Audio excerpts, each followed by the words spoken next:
Make a hot cuppa and relax. It's Afternoon Karak with Aisha Al-Mazmi and Mikhail Atiyah. Pulse 95. Good afternoon, people of Sharjah and across the UAE, and welcome to another hour here on the Afternoon Karak with myself, Mikhail Atiyah. But unfortunately, Aisha Al-Mazmi is taking a well-deserved vacation for the next 3 weeks. So I'll be running the show solo. But don't worry, I got you and you got me. Coming up this hour, we're going to be talking about the newly announced Pirates of the Caribbean movie. We're not talking about the sequel, or I would say like the soft reboot. This is another spin-off film in the works, and you'd be surprised who they're casting for that.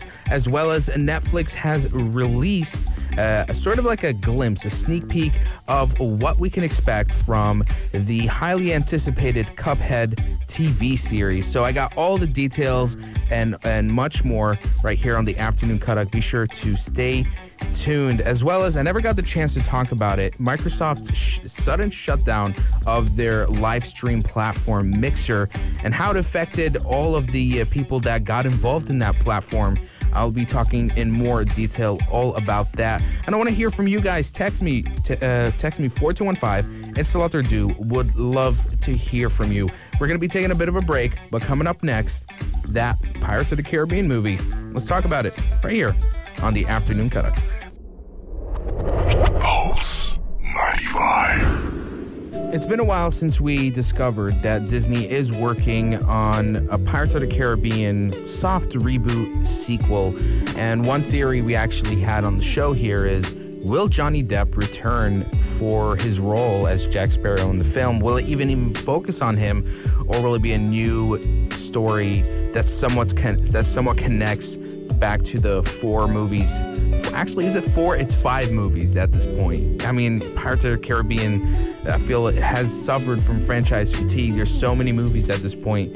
I'm not sure why people would be interested. However, there's actually new reports that came by The Hollywood Reporter that reveals that there is a Pirates of the Caribbean movie that has been confirmed and will star Margaret Robert as the lead role, heading up action movies and franchises that we know her from, like Harley Quinn and Birds of Prey and Suicide Squad. And surprisingly enough, this is in part trying to revitalize the series. The movies will not be a spin-off of the original films, which starred Johnny Depp as the pirate captain Jack Sparrow, nor is it connected to the Pirates of the Caribbean reboot that was announced back in October 2019, which makes us think, okay, if this is not a spin-off, it's not connected to the original films, what is it? So apparently, plot details of the movie are still being kept under wraps, but it has been confirmed that Christina Hudson will be working on the project, and that moviegoers may not recognize Hudson's name, but they will likely recognize her work as she wrote for the Birds of Prey movie, Transformers spin-off The Bumblebee, and the Flash movie, which will be a part of the DCEU. And as this little report says, that it should give fans of the Depp starring Pirates of the Caribbean movie some confidence. Now, you guys let me know. Text me 4215 into Salat or Do. In my opinion, Pirates of the Caribbean has run its course. Since the 3rd film in that series, I think that was the peak, and ever since then, Disney has been trying to milk the movie for what it's worth. The 4th film that came out and the one after it, I can't remember the names. Dead Man Tells No Tale, I think that's the 5th film. But at that point, you could just tell that the franchise has really run its course, and this type of in the industry, they call this the franchise fatigue. And it's understandable why Disney's trying to do a reboot here, as well as a separate film on the side. But having Margaret Robert starring in that film, I guess they're going for a female-led pirate story of some kind. And they said this is not connected to the original movies. It's not a spin-off at the same time. But I think it's a movie that's trying to be a bit different, take the world of pirates and, battleship, destroying experiences and give it a new edge, a new twist, and have a female lead representation of some kind. So I'm actually, part of me is in doubt of what this movie can be about. And at the same time, I do feel a little bit excited over the fact that maybe this time around it's not going to be a Johnny Depp film, because I don't know, I feel like him as a person has grown tired of playing that role, that character, for so long, and you can sort of tell if you've watched the last film. You can tell he doesn't really put much of any effort whatsoever when he plays Jack Sparrow. And in any way, I feel like the writers have sort of dumbed down Jack Sparrow's character when as we know him from the past 3 films, he was always like a clever, witty, always kind of knew what he was doing. But in the latest film, Dead Man Tells No Tale, they sort of dumbed him down, and that feels a little cheap, to be honest, And also at the same time, it's like I feel like we're gotten tired of Pirates of the Caribbean. But I know Disney, it makes them a lot of money. It's something that it's an established franchise. It's been there for so long. Just why not pump out another sequel? But we'll have to wait and see for the reboot that's going to come out, as well as the Margaret Robert Pirates of the Caribbean. You guys let me know. Text me 4215 and still out to do. Is this something you're excited for or not? I'd like your opinions on this matter. But I think you guys are going to be excited for this next story. And this one's about Netflix's Cuphead television series that got announced a while back. And now we got a sneak peek.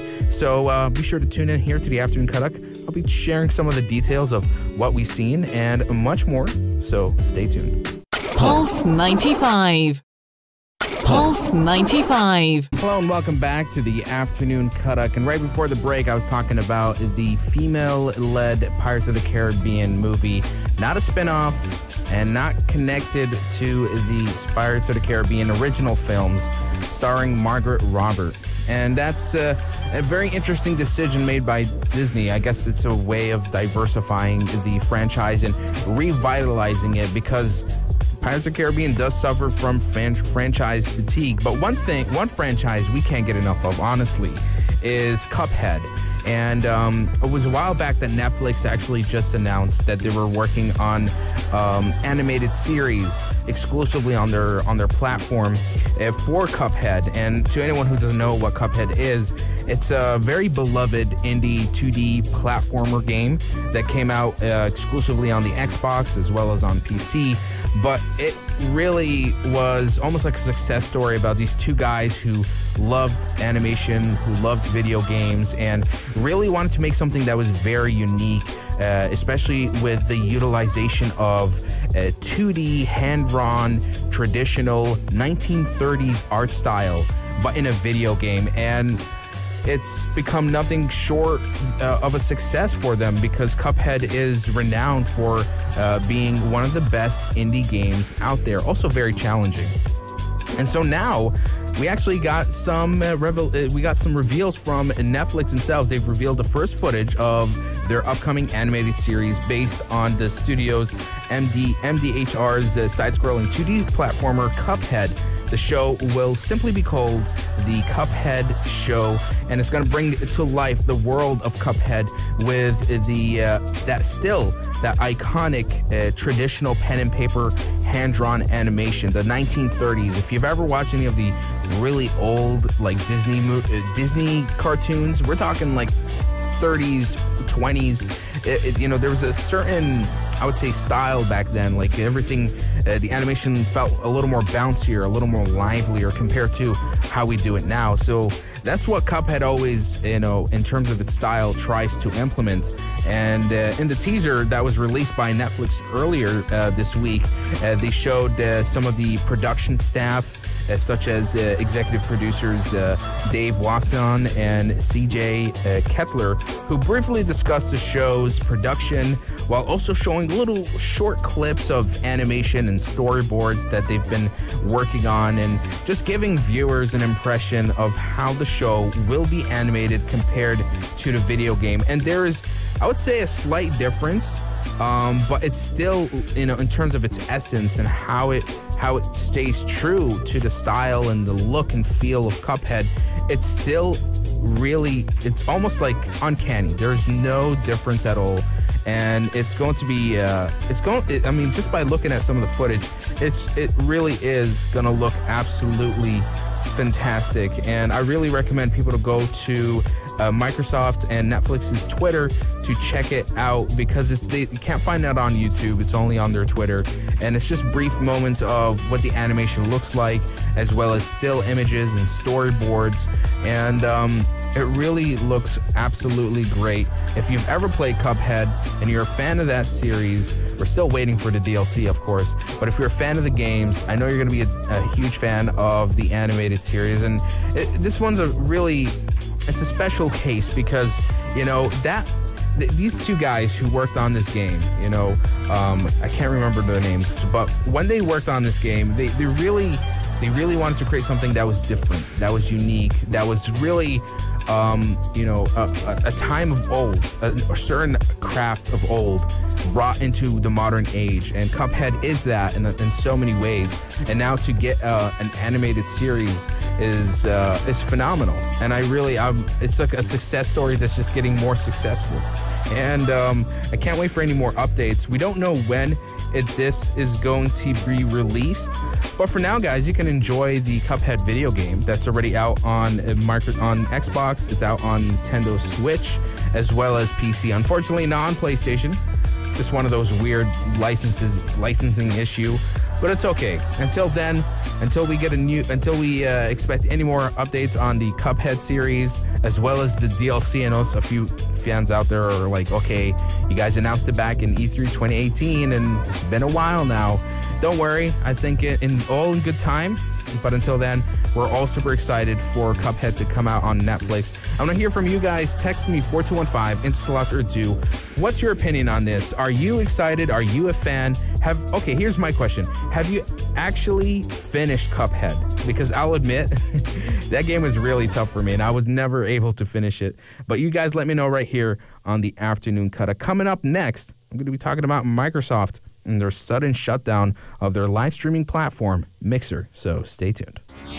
Pulse 95. Hello and welcome back to the Afternoon Cut. And right before the break, I was talking about Netflix's reveal, or I would say tease, a little glimpse into what the Cuphead series is going to look like. And I have to say, it looks really promising. And I can't wait for any new updates, any highlights, whatever it is. I'll be sure to let you guys know here on the Afternoon Cut. Now, on to our next story. And this one, I didn't get the chance to talk about it last week because it was so sudden.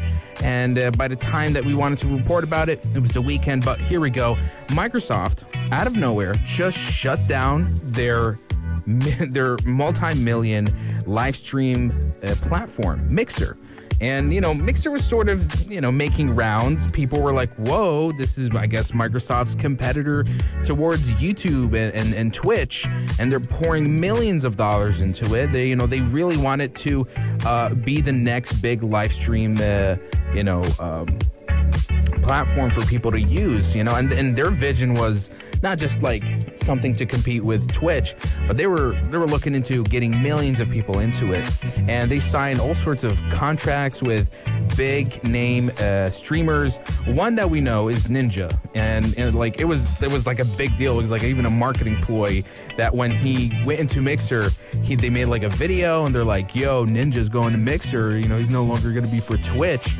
And like we thought, okay, this is interesting. Like, you know, they really want to step into this, you know, market. However, it's come to shown that Microsoft is a little too late to be even tapping into this market, because Mixer just didn't get the viewership, the users that they needed. And because of it, they have closed down the Mixer service. They're going to be closing it on the 22nd of July, and have planned that to move any existing partners over to Facebook Gaming. The surprise announcement means Mixer partners and streamers will be transitioned to Facebook Gaming they started last week, and Microsoft will no longer operate Mixer as a service after this 22nd of July. And they've come to admit that they've struggled to reach the scale needed for Mixer to compete with Twitch, with YouTube, and even Facebook Gaming, which has led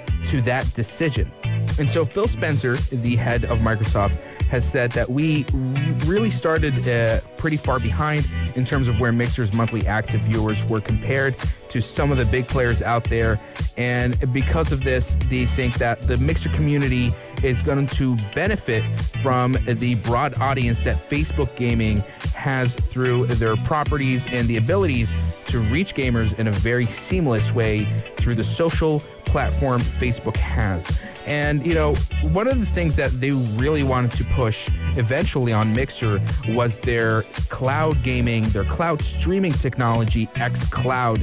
And they have like a very ambitious vision for it. They were hoping that, you know, when they unveil this technology over time, they want to basically reach 2 billion gamers with its vision for xCloud. And what that means is that they want to get as many people to play video games wherever, anywhere, and everywhere through multiple devices through the cloud gaming technology. Now, we've seen Google Stadia, and it hasn't been doing very well. It's a technology ahead of its time, but also one that isn't very, I would say, is still embraced by many communities. So to see that Mixer is now merging with Facebook Gaming is obviously one that is very strategic and one that is hoping to still keep the users of Mixers and provide them a more broader appeal, which can only be found for Facebook Gaming. And eventually they will bring the xCloud gaming streaming service